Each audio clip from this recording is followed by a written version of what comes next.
আচ্ছা, আজকে আমরা এমএস এক্সেলের প্র্যাকটিক্যাল করব। তো সেখানে আমরা দেখব যে এইচএসের প্র্যাকটিক্যাল এক্সামে 2015-এর যে কোয়েশ্চেনটা ছিল সেটা আজকে আমরা একটু সলভ করব। তো প্রথমে একটু কোয়েশ্চেন পেপারটা দেখে নিই, যেটা এইচএস প্র্যাকটিক্যালে 2015-এ এসেছিল।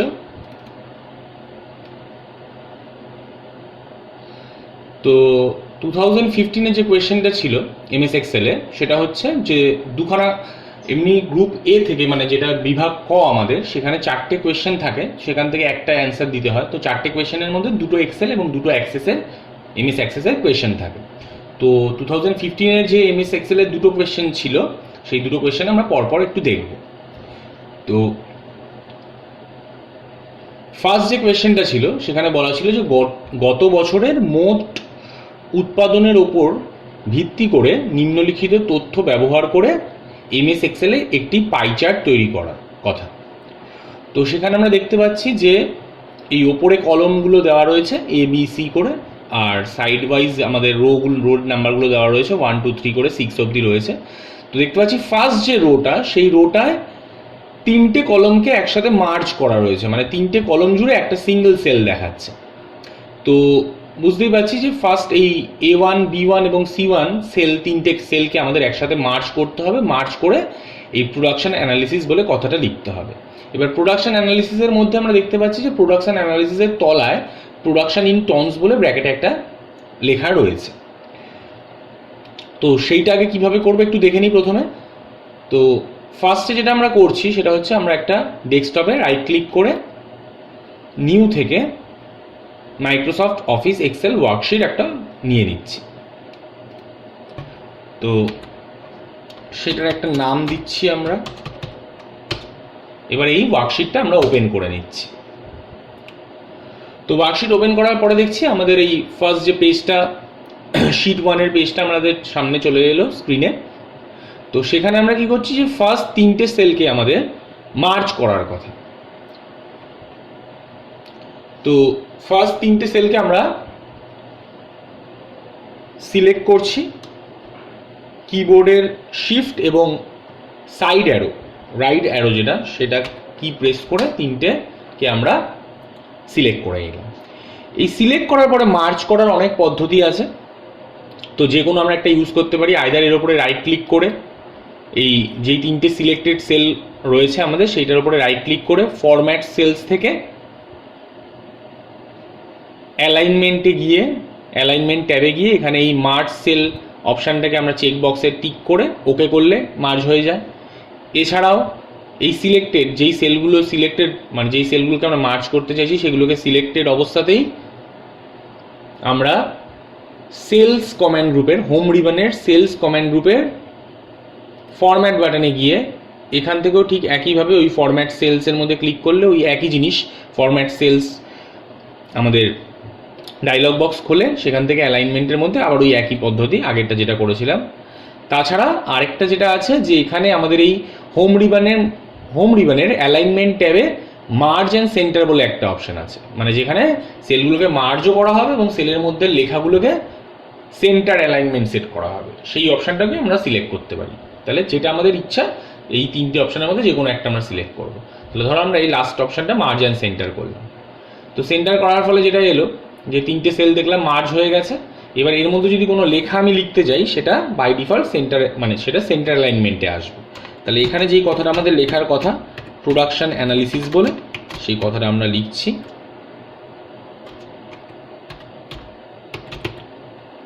এবং ব্র্যাকেটে আমাদের আসার কথা প্রোডাকশন ইন টার্মস বলে। তাহলে এই লেখাটা দেখছি আমাদের কি হচ্ছে, সেলটা মানে যতদূর অবধি আমরা নিয়েছিলাম লেখাটা সেই সেলের বর্ডারটা ছাড়িয়ে চলে গেছে, মানে কিছু লেখা আমরা দেখতে পাচ্ছি না। তো সেটাকে ঠিকঠাক করার জন্য কি করতে হবে, আমাদের এই রোয়ের সাইজটাকে, হাইটটাকে একটু বাড়িয়ে নিলাম। বাড়িয়ে নিয়ে আমরা এই সেলটা সিলেক্টেড অবস্থায় র্যাপ টেক্সট যে অপশানটা, মানে র্যাপ টেক্সট কি করে যে আমাদের এরকম একাধিক মাল্টিপল লাইনে কোনো সেলের লেখাকে মাল্টিপল লাইনে ডিসপ্লে করতে সাহায্য করে। তো এই সেলটা সিলেক্টেড অবস্থায়, এই সেলটা সিলেক্টেড থাকতে হবে, যেটা আমরা মার্চ করে একটা সিঙ্গেল সেলে কনভার্ট করেছি, সেই সেলটা সিলেক্টেড অবস্থায় এই র্যাপ টেক্সট অপশানে ক্লিক করতে হবে। তো যেই মুহূর্তে র্যাপ টেক্সট অপশানে ক্লিক করলাম, দেখতে পাচ্ছি কি প্রোডাকশন অ্যানালিসিস কথাটা একটা লাইনে রইল, আর প্রোডাকশন ইন টনসটা নিচের লাইনে চলে এলো। এরপরে ফার্স্ট প্রাথমিক কাজটা আমাদের করা হয়ে গেছে, যে একদম ওপরে যেই কোয়েশ্চেন পেপারে যেটা দেখেছিলাম, একদম ওপরে ফার্স্ট যে রোটা, সেখানে সেলগুলোকে মার্চ করা এবং মার্চ করে সেখানে এরকম যেই লেখাটা আছে সেটা দুটো লাইনে ভাগ করা, সেই কাজটা আমাদের করা হয়ে গেছে। নেক্সট আমরা কি করব, যে সেকেন্ড রোতে আইটেমস লাস্ট ইয়ার আর কারেন্ট ইয়ার বলে তিনটে আলাদা আলাদা হেডিং দিতে হবে। তাহলে ফার্স্ট A2 সেলে আমরা আইটেমস বলে লিখলাম, তার পাশের সেলে লাস্ট ইয়ার বলে লিখলাম,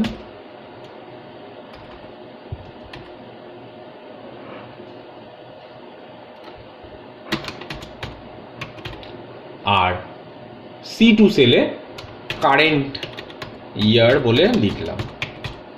তাহলে কারেন্ট ইয়ার দেখছি এই লেখাটা একটু ছাড়িয়ে চলে যাচ্ছে এখানে, তো সেই কারণে এই সি যে কলামটা ছিল, সি কলামের উইথটাকে একটু চেঞ্জ করে নিলাম আমরা। তাহলে সি কলামের উইথ চেঞ্জ করার ফলে যেটা হলো, দেখছি এই প্রোডাকশন অ্যানালিসিসের পাশে যে প্রোডাকশন ইন টনস লেখাটা ছিল, সেটা আমাদের উপরের লাইনে, প্রোডাকশন ফার্স্ট ব্র্যাকেটের মধ্যে প্রোডাকশনটা উপরের লাইনে চলে গেল। এখানে কিছুই না, একটু আমরা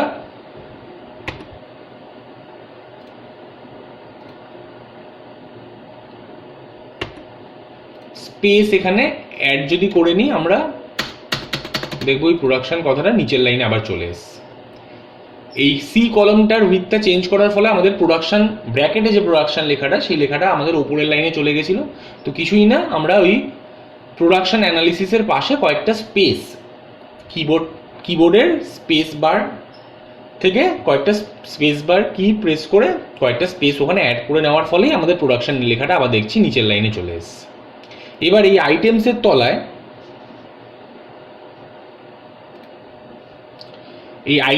তলায়, অ্যাপেলস, ব্যানানাস, ম্যাঙ্গোস, গ্রেপস বলে আমাদের এই চারখানা ফ্রুটসের নাম লিখতে হবে। তো সেইটা আমরা লিখে ফেলছি। এরপরে অ্যাপেলস, ব্যানানাস,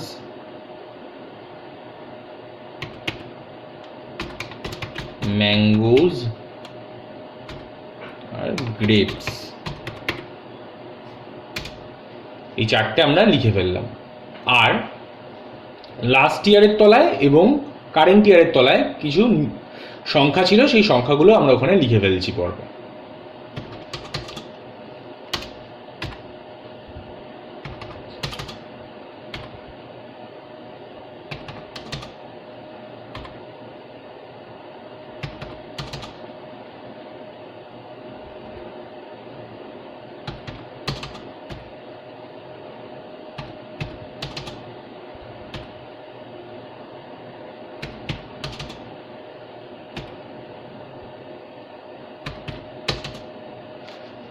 তাহলে কোয়েশ্চেনে যা যা লেখার কথা ছিল সেগুলো আমরা লিখে ফেলেছি, লেখা হয়ে গেছে আমাদের। আচ্ছা, এখানে এই আইটেম, আচ্ছা সমস্ত লেখাগুলো সেন্টার অ্যালাইনমেন্ট ছিল, তো এই অ্যালাইনমেন্ট আমাদের সেট করতে হবে। আর আরেকটা জিনিস যেটা ছিল, সে আইটেমস লাস্ট ইয়ার আর কারেন্ট ইয়ার এই হেডিংগুলো ইটালিক্সে রয়েছে, তাহলে এগুলোর ফন্ট স্টাইলটা আমাদের চেঞ্জ করতে হবে। তাহলে প্রথমে কি করছি, এই A2 থেকে কিবোর্ডের শিফট এবং ডিরেকশনের রাইট ডিরেকশন কি প্রেস করে আমরা সাইড ওয়াইজ তিনটে সেল সিলেক্ট করে নিলাম, এবং শিফট কি প্রেস করেই ডাউন অ্যারোর সাহায্যে লাস্ট যেই রো অবধি আমাদের রেকর্ড রয়েছে সেটাকেও সিলেক্ট করে নিলাম। সিলেক্ট করে আমরা কি করছি, এই হোম রিবনের অ্যালাইনমেন্ট কমান্ড গ্রুপে এই সেন্টার বাটনে ক্লিক করে সমস্ত লেখাগুলোকে সেন্টার অ্যালাইনমেন্ট সেট করে দিলাম। আচ্ছা, আরেকটা জিনিস সেটা আমাদের করতে হবে, যে এই A2 সেল, B2 সেল এবং C2 সেল কিবোর্ডের শিফট এবং রাইট ডিরেকশনের অ্যারো কিটা চেপে ধরে এই তিনটে সেলকে সিলেক্ট করে আমাদের হোম রিবনের ফন্ট কমান্ড গ্রুপের ইটালিক্স বাটনে ক্লিক করে এই লেখাগুলোকে আমাদের ইটালিক্সে করতে হবে। তাহলে এই অবধি আমাদের কোয়েশ্চেন পেপারে যা যা জিনিস ছিল সেগুলো করার কাজ কমপ্লিট হয়ে গেছে। আচ্ছা, এরপরে যেটা এক্সট্রা বলা হয়েছে সেটা হলো গত বছরের মোট উৎপাদনের, মানে গত বছর মানে বুঝতে পারছি লাস্ট ইয়ার, এবার লাস্ট ইয়ারের মোট উৎপাদন, মানে চারটে যে আলাদা আলাদা ফ্রুটের নাম মেনশন করা আছে, অ্যাপেল, ব্যানানা, ম্যাঙ্গোস, গ্রেপস বলে, এই চারটেরই আমাদের কি করতে হবে, মোট উৎপাদনের ওপরে ভিত্তি করে নিম্নলিখিত তথ্য ব্যবহার করে একটা পাই চার্ট তৈরি করতে বলেছে। তাহলে মোট উৎপাদনটা আমাদের আগে বার করতে হবে, যে চারটে ফল মিলিয়ে মোট উৎপাদন কত ছিল।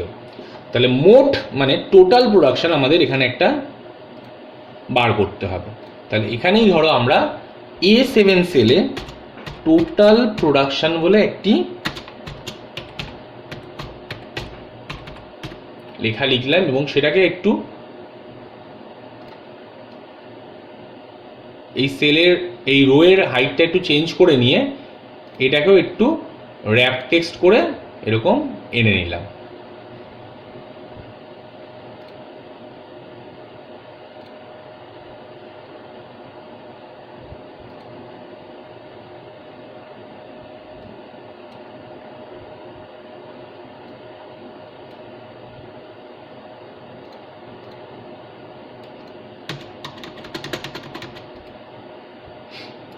এবার এই টোটাল প্রোডাকশনে লাস্ট ইয়ারের টোটাল প্রোডাকশন বার করা মানে হচ্ছে এই অ্যাপেলের প্রোডাকশন, ব্যানানাসের প্রোডাকশন, ম্যাঙ্গোজের প্রোডাকশন, গ্রেপসের প্রোডাকশন, এই চারটে প্রোডাকশনের যোগফল বের করা। তাহলে যোগফল আমরা জানি যে আইদার আমরা ফর্মুলা ইউজ করতে পারি, এই ফর্মুলা বারে গিয়ে, তো ফর্মুলা লেখার নিয়ম হচ্ছে যে ইকুয়াল টু সাইন দিয়ে আমরা প্রত্যেক কটা সেলের অ্যাড্রেস মেনশন করে প্লাস প্লাস বলে দিয়ে দিতে পারি।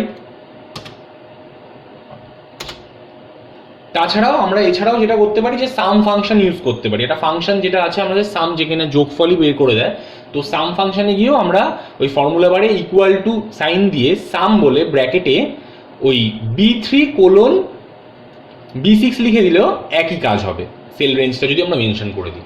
তাহলে এইটুকু ফর্মুলা লিখে আমরা যেই মুহূর্তে এন্টার কি প্রেস করব আমাদের এই লাস্ট ইয়ারের টোটাল প্রোডাকশনটা দেখাবে। আমরা চাইলে কারেন্ট ইয়ারের টোটাল প্রোডাকশন বার করতে পারি একই রকমভাবে। এখানে ওই ফর্মুলা লেখার কথা, এখানে ধরো আমরা ওই সাম ফাংশনটা ইউজ করে দেখাচ্ছি। আমরা চাইলে অটোফিল পদ্ধতির সাহায্যে ফর্মুলা কপিও করতে পারতাম, কিন্তু আমরা একবার ফর্মুলা লিখেছি আর একবার আমরা ধরো ফাংশন ব্যবহার করছি। তো এই ক্ষেত্রে আমাদের কি করতে হতো, ফাংশনের সাম ফাংশনের মধ্যে সেল রেঞ্জ মেনশন করে দিতে হয়, আমরা জানি। তাহলে ধরো এই C3 সেল থেকে কোলন দিয়ে C6 সেল, এই রেঞ্জটা আমরা বলে দিয়ে যদি এন্টার কি প্রেস করতাম তাহলে আমাদের এই কারেন্ট ইয়ারের টোটাল প্রোডাকশনটা আমাদের দেখিয়ে দিত। তাহলে টোটাল প্রোডাকশন বের করা হয়ে গেছে। এবার আমাদের কাজ হলো একটা পাই চার্ট তৈরি করা। তো পাই চার্ট তৈরি করার জন্য যেই সেল রেঞ্জের উপরে পাই চার্টটা তৈরি করতে চাইছি সেটাকে সিলেক্ট করতে হবে। তাহলে আমরা এই A2 সেল থেকে সিলেক্ট করা স্টার্ট করলাম, করে গ্রেপস অবধি মানে B6 সেল অবধি সিলেক্ট করলাম। A2 থেকে B6 অবধি আমরা সিলেক্ট করে নিলাম। সিলেক্ট করে কি করছি, আমরা ইনসার্ট রিবনের চার্টস কমান্ড গ্রুপের মধ্যে পাই অপশানে গেলাম, পাই চার্ট, যেহেতু আমাদের কোয়েশ্চেন পেপারে পাই চার্ট তৈরি করতে বলা হয়েছিল। এখানে পাইতে গিয়ে যে কোনো একটা লেআউট আমরা এখান থেকে সিলেক্ট করব। তাহলে ধরো এই 2D লেআউটটা সিলেক্ট করলাম। তাহলে দেখো 2D লেআউটে কি হচ্ছে যে আমাদের লাস্ট ইয়ার প্রোডাকশনের হেডিং লাস্ট ইয়ারটা আসছে, যেহেতু এটা আমরা লাস্ট ইয়ারের ওপরে বানিয়েছি। সেখানে অ্যাপেলের জন্য ব্লু কালার এসছে, ব্যানানাসের জন্য ব্রাউন, ম্যাঙ্গোজের জন্য গ্রিন এবং গ্রেপসের জন্য ভায়োলেট কালার এসছে। তো এখানে আমাদের দেখতে পাচ্ছি প্রত্যেকটার উপরে নিয়ে গেলে কত পার্সেন্টেজ প্রোডাকশন ছিল কোন ফ্রুটের সেটা আমাদের দেখিয়ে দিচ্ছে এখানে। মানে টোটাল প্রোডাকশনের মধ্যে সেই পার্টিকুলার সেই ফ্রুটের প্রোডাকশন কত পার্সেন্টেজ ছিল সেগুলো আমাদের এখানে দেখিয়ে দিচ্ছে। তাহলে এখানে সিলেক্ট করার সময় কিন্তু আমাদের টোটাল প্রোডাকশনের সেলটাকে কিন্তু আর সিলেক্ট করতে হয়নি ওই সংখ্যাটা। আমরা যখন সিলেক্ট করবো আমাদের মাথায় রাখতে হবে যে আমাদের যেই আইটেমগুলো আছে, যে যাদেরকে নিয়ে টোটালটা তৈরি হচ্ছে, আমাদের শুধু সেই আইটেমগুলোকে সিলেক্ট করতে হবে, আমাদের টোটালটা যেন আমরা সিলেক্ট করে না দিই ভুল করে। তাহলে এইটা গেল আমাদের প্রথম কোয়েশ্চেন, 2015-এর ফার্স্ট যে কোয়েশ্চেনটা ছিল MS এক্সেলের সেটা সলভ করা। নেক্সট আমরা এটা শিট 1-এ করছিলাম, শিট 2টা ওপেন করে নিলাম। শিট 2 ওপেন করে আমরা এবার পরের কোয়েশ্চেনটা দেখব, 2015-এর সেকেন্ড কোয়েশ্চেন যেটা ছিল। সেকেন্ড কোয়েশ্চেনে বলা হচ্ছে যে এমএস এক্সেলে একটি ওয়ার্কবুক ওপেন করে একটি শিটে নিম্নলিখিত টেবিল ফরম্যাটটি তৈরি করো এবং 5 সেট রেকর্ড ভরো। মানে এই একটা ফরম্যাট তৈরি করে সেই ফরম্যাটের মধ্যে 5টা সেট রেকর্ড আমাদের ভরতে হবে। তো এখানে দেখতে পাচ্ছি একদম ওপরে মার্কস রিপোর্ট কার্ড বলে একটা এরকম হেডিং রয়েছে। তো সেটার জন্য আমরা কি করব, এইখানে প্রথমে আচ্ছা এখানে আমাদের দেখতে পাচ্ছি যে মোট আমাদের স্টুডেন্ট রোল, স্টুডেন্ট নেম এবং 5খানা সাবজেক্ট রয়েছে, মানে টোটাল 7খানা সেল আমাদের লাগবে পাশাপাশি। তাহলে আমরা কি করছি, এখানে 7টা সেল ফার্স্টে পরপর নিয়ে নিচ্ছি সিলেক্ট করে। তাহলে A1, B1, C1, D1, E1, F1, G1 এই 7টা সেল আমরা নিয়ে নিলাম। নিয়ে আমরা এই হোম রিবনের অ্যালাইনমেন্ট কমান্ড গ্রুপে মার্জ অ্যান্ড সেন্টার বাটনে ক্লিক করে সেলগুলোকে মার্জ এবং তার অ্যালাইনমেন্ট সেন্টার সেট করে নিলাম। নিয়ে এবার হেডিংয়ে আমাদের যেটা ছিল সেটা আমরা লিখছি, যেটা কিনা ছিল ব্র্যাকেটের মধ্যে মার্কস রিপোর্ট কার্ড বলে।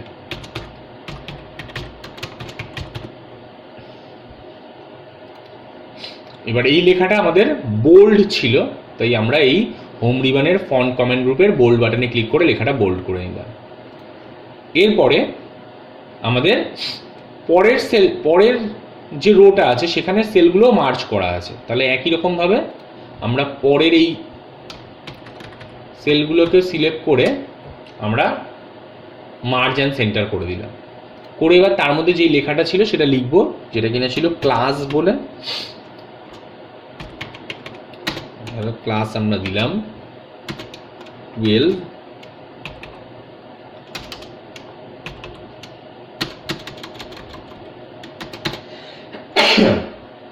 Excuse me. আর সেকশন বলেছিল, সেই সেকশনটা ধরো দিলাম এ। তাহলে এই দুটো আমাদের ওখানে চলে এসছে।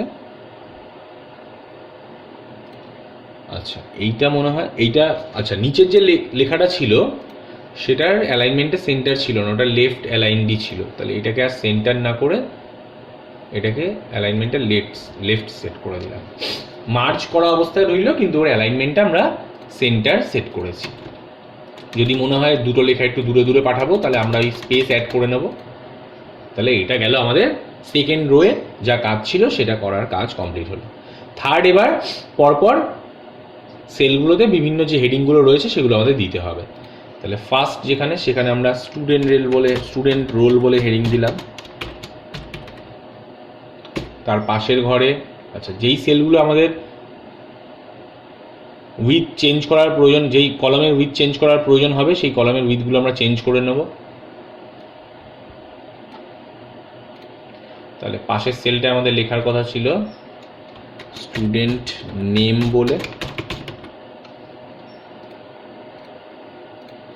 তার পাশে বেঙ্গলি সাবজেক্ট, তার পাশে ইংলিশ বলে হেডিং ছিল, তার পাশে ইলেকটিভ 1, তার পাশে ইলেকটিভ 2, আর লাস্টে ইলেকটিভ 3 বলে।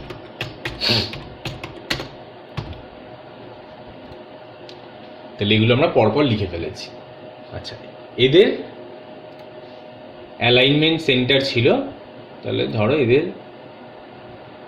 আচ্ছা অ্যালাইনমেন্ট আমরা লাস্টে সেট করবো, কারণ এর তলায় যাদের নাম লিখবো বা মার্কস লিখবো সেগুলোকেও অ্যালাইনমেন্ট সেন্টার সেট করব।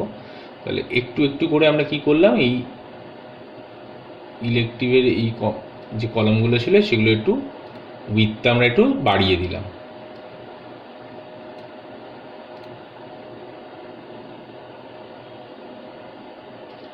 তাহলে এই ফরম্যাটটা তৈরি করার পরে যেটা বলা হয়েছিল কোয়েশ্চেনে সেটা হলো ফরম্যাটটি তৈরি করো এবং 5 সেট রেকর্ড ভরো। তার মানে এর আন্ডারে 5খানা সেট রেকর্ড আমাদের ইনসার্ট করতে হবে। তাহলে এখানে পরপর আমরা ধরো 5টা সেট রেকর্ড নিয়ে নিচ্ছি।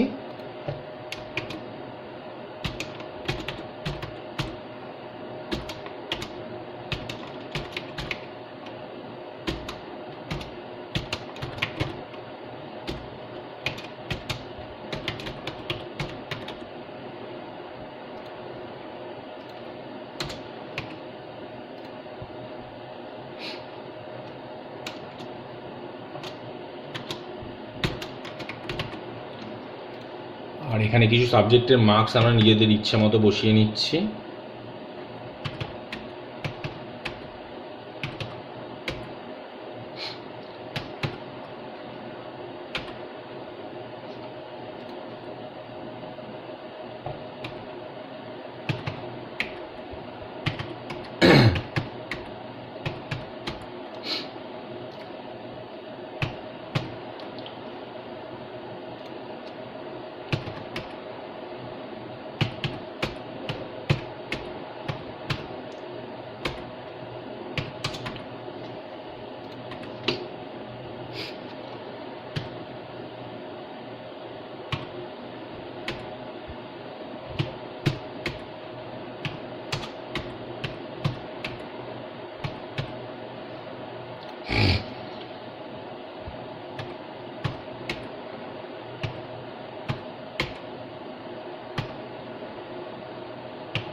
তাহলে 5 সেট যে রেকর্ড ভরতে বলেছিল সেই 5 সেট রেকর্ড ভরার কাজ আমাদের কমপ্লিট হয়ে গেছে। তাহলে এবার যেটা করব আমরা এই পুরো সেল রেঞ্জটা A3 থেকে কিবোর্ডের শিফট কি প্রেস করে এবং ডিরেকশন কি এর সাহায্যে সমস্ত রেকর্ডগুলোকে আমরা A2 সেল থেকে G8 সেল অবধি সিলেক্ট করে আমরা এর অ্যালাইনমেন্টটা হোম রিবনের অ্যালাইনমেন্ট কমান্ড গ্রুপের সেন্টার বাটনে ক্লিক করে এর অ্যালাইনমেন্টে সেন্টার সেট করে দিলাম। আচ্ছা, এই অবধি আমাদের কাজ কমপ্লিট হলো। নেক্সট এবার দেখছি মানে 2 এর ক এর পোর্শনটা আমাদের কমপ্লিট হলো। এবার খতে দেখি কি বলা আছে। বলছে টেবিলটির ইলেকটিভ 3 কলামের পাশে টোটাল মার্কস নামে একটি নতুন কলাম তৈরি করো এবং যথাযথ ফর্মুলা ব্যবহার করে তা পূরণ করো। তাহলে ইলেকটিভ 3 কলামের পাশে টোটাল মার্কস বলে একটা নতুন কলাম তৈরি করতে বলা হয়েছে, মানে যেখানে সমস্ত স্টুডেন্টদের আলাদা আলাদা সাবজেক্টে যে মার্কস আছে তার একটা টোটাল এখানে দেখাবে। 5টা যে সাবজেক্ট রয়েছে সেই 5টা সাবজেক্টে তার টোটাল প্রাপ্ত নম্বর সেটা এখানে দেখাবে। তাহলে টোটাল বার করার জন্য আমরা জানি কি এইগুলোর যোগফল দরকার প্রত্যেক কটা সেলের, মানে C4, D4, E4, F4 এবং G4 এই 5টা সেলের যোগফল দরকার। তাহলে সেই যোগফলে আমরা আইদার ফর্মুলা ইউজ করেও লিখতে পারি ওই C4 প্লাস D4, বা আমরা সাম ফাংশনও ব্যবহার করতে পারি। তো সাম ফাংশন ব্যবহার করলে কি আমাদের ওই সেল রেঞ্জটা বলে দিতে হবে, যেটা কিনা ওই C4 থেকে G4 অবধি। তাহলে যেই মুহূর্তে এই সেল রেঞ্জটা দিয়ে আমরা এন্টার কি প্রেস করব আমাদের এখানে টোটালটা মার্কসটা দেখাবে।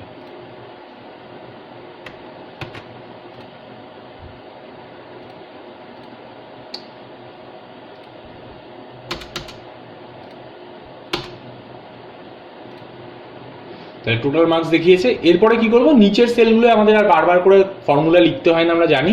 আমরা অটোফিল পদ্ধতির সাহায্যে ফর্মুলা কপি করতে পারি। তাহলে এখানে এই সেলের মানে H4 সেলের ফিল হ্যান্ডেলে গিয়ে আমরা নিচের দিকে ড্র্যাগ করে দেব। তাহলে আমাদের নিচের ঘরগুলোতেও ফর্মুলাটা কপি হয়ে যাবে।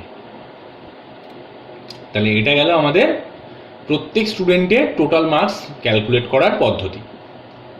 তাহলে ক্ষয়ের প্রশ্নের উত্তরটা আমাদের কমপ্লিট হলো। এরপরে দেখি গতে বলছে টোটাল মার্কসের পাশে পার্সেন্টেজ নামক অপর একটি কলম তৈরি করে ফর্মুলা ব্যবহার করে তার নির্ণয় করো। তার মানে পার্সেন্টেজ আমাদের ক্যালকুলেট করতে বলছে। তাহলে এখানে পার্সেন্টেজ বলে আরো একটা হেডিং আমাদের দিতে বলেছে টোটাল মার্কসের পাশে। তো পার্সেন্টেজ বার করার জন্য ফর্মুলা আমরা জানি কি, যে প্রাপ্ত নম্বর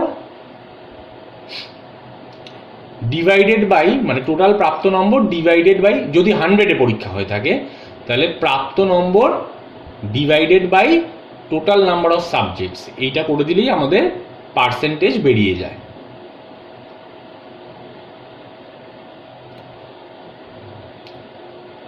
বা আমাদের যদি টোটাল মার্কসটা 100 না থাকতো, সেই ক্ষেত্রে আমরা পার্সেন্টেজ কিভাবে বের করতাম, যে টোটাল মার্কস ডিভাইডেড বাই পুরো যে সমস্ত সাবজেক্টের যে মিলিয়ে যে টোটাল মার্কস আছে, মানে 327 ডিভাইডেড বাই 500, যেহেতু 5খানা সাবজেক্টে 100 করে 500 মার্কস হয়, তাহলে 327 ডিভাইডেড বাই 500 ইন্টু 100, তাহলে আমরা সেইখান থেকেও আমরা পার্সেন্টেজ পেয়ে যেতে পারি।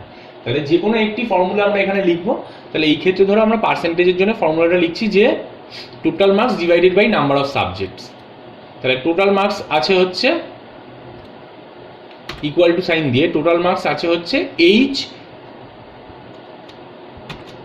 H4 ঘরে, তাকে divided by number of subjects করে দিলাম, করার ফলে আমাদের এলো এর পার্সেন্টেজ। এটা না করে আমরা আরো একটা জিনিস যে করতে পারতাম, সেটা হচ্ছে যে H4 ডিভাইডেড বাই 500, মানে যেটা কিনা মোট নম্বর 5টা সাবজেক্টের মিলিয়ে, ইন্টু 100, তাহলে এটা করলেও সেই একই জিনিস হতো, দেখতে পাচ্ছি। H4 মানে এই ঘরের প্রথম যে টোটাল নম্বর প্রাপ্ত আছে তার মার্কস অবটেন, যেটা কিনা marks obtain divided by total marks, মানে 5টা সাবজেক্টের টোটাল যত মার্কসের পরীক্ষা হয়েছিল, যেটা কিনা 500, তাহলে সেইটাকে করে এই ডিভিশনটা করে সেটাকে 100 দিয়ে মাল্টিপ্লাই করলেও আমরা পার্সেন্টেজ পেতে পারি। যে কোনো একটা ফর্মুলা আমরা ব্যবহার করব। তাহলে এই একটার জন্য যেই একজনের পার্সেন্টেজ বেরিয়ে যাবে, আমরা আবার আগের বারের মতনই সেই এর ফিল হ্যান্ডেলে গিয়ে এটাকে ড্র্যাগ করে নিচের ঘরগুলোতে ফর্মুলাটা কপি করে দেবো। তাহলে প্রত্যেকজনের ইন্ডিভিজুয়াল প্রত্যেক স্টুডেন্টের পার্সেন্টেজ আমরা পেয়ে যাচ্ছি। আচ্ছা, তাহলে এই দুটো যে সেল আমরা পরে, এই দুটো যে ইয়েগুলো আমরা পরে নিলাম, কলম অ্যাড করলাম, সেটারও আমরা সেন্টার অ্যালাইনমেন্ট সেট করে দিচ্ছি সিলেক্ট করে। আচ্ছা, তাহলে গয়ের পার্টটাও আমাদের কমপ্লিট হলো। লাস্ট পড়ে রইল ঘয়ের পার্ট। বলছে উপরোক্ত টেবিলের স্টুডেন্টদের সাবজেক্ট মার্কসগুলি চার্টের সাহায্যে দেখাও। তাহলে স্টুডেন্টদের যে সাবজেক্টের মার্কসগুলো রয়েছে, ইন্ডিভিজুয়াল সাবজেক্টের যে মার্কস, সেগুলো আমাদের চার্টের সাহায্যে দেখাতে বলেছে। কি চার্ট সেটা বলে দেওয়া হয়নি। তাহলে স্টুডেন্টদের নামটাকে আমাদের সিলেক্ট করতে হবে, কারণ কোন স্টুডেন্ট কি নাম্বার, নাম মানে কে কোন নাম্বারটা পাচ্ছে আমরা নাহলে বুঝতে পারবো না। তাহলে স্টুডেন্টের নাম থেকে সিলেক্ট করা শুরু করে পুরো সেল রেঞ্জখানা, যেখানে 5খানা সাবজেক্টের লাস্ট নম্বর রয়েছে, লাস্ট স্টুডেন্টের লাস্ট নম্বর রয়েছে, সেই পুরো সেল রেঞ্জটা, মানে এখানে এই ক্ষেত্রে আমাদের B3 থেকে আমাদের G8 অবধি এলো, সেই সেল রেঞ্জটা আমাদের সিলেক্ট করতে হবে। সিলেক্ট করে আমরা কি করব, ইনসার্ট রিবনের চার্টস কমেন্ট গ্রুপের মধ্যে গিয়ে আমরা আইদার বার চার্ট নেব বা কলম চার্ট নেব। তাহলে দেখো এখানে বার চার্ট গেলাম, এখানে 2D বার যদি সিলেক্ট করি, একটা লেআউট আমাদের সিলেক্ট করতে হয়, যেটা কিনা এই 2D বারের মধ্যে ক্লাস্টার্ড বার বলে রয়েছে, সেই ক্লাস্টার্ড বারটা সিলেক্ট করলে আমাদের দেখো স্টুডেন্টদের এখানে এই স্টুডেন্টদের প্রত্যেক স্টুডেন্টদের পাশে একটা ইন্ডিভিজুয়াল কালার দেওয়া রয়েছে, যে কার কোন কালার। তো বেঙ্গলিতে সে কত মার্কস পেয়েছে সেটা এখান থেকে বুঝতে পারছি, এস সাহা যে স্টুডেন্ট আছে। এইভাবে প্রত্যেক স্টুডেন্টের ইন্ডিভিজুয়াল সাবজেক্টের মার্কস আমরা দেখতে পাচ্ছি। যদি বার চার্ট না করে আমরা এখানে এই ইনসার্ট রিবনের চার্টস কমেন্ট গ্রুপের কলম চার্টে গিয়ে এখানে 2D কলম নিতাম, তাহলে সেই ক্ষেত্রেও আমরা কিন্তু এই একই রকমভাবে কলম চার্ট আকারেও রেকর্ডগুলোকে দেখতে পেতাম। তাহলে যেহেতু আমাদের প্রশ্নে বলে দেওয়া নেই যে কি চার্ট তৈরি করতে হবে, তাহলে এই ক্ষেত্রে আমরা যে কোনো একটা বার চার্ট বা কলম চার্ট যে কোনো একটা ইউজ করতে পারতাম। যদি আমাদের কোয়েশ্চেন পেপারে মেনশন করে দেওয়া থাকে যে এই পার্টিকুলার এই চার্টটাই বানাতে হবে, সেই ক্ষেত্রে কিন্তু আমাদের ওই যেই চার্টটা বলে দেওয়া থাকবে কোয়েশ্চেন পেপারে, সেই চার্টটাই তৈরি করতে হবে। তাহলে এইটা গেল আমাদের, আচ্ছা এরপরে আর কিছু ছিল না, হ্যাঁ তাহলে এইটা গেল আমাদের HS 2015-এর প্র্যাকটিক্যাল এক্সাম যে হয়েছিল তার MS এক্সেলে যে কোয়েশ্চেনগুলো ছিল তার সলিউশন। তো আজকের ভিডিওতে এই অবধি থাক। নেক্সট ভিডিওতে আমরা অন্য কোনো একটা ইয়ারের MS এক্সেলের কোয়েশ্চেন পেপার সলভ করবো।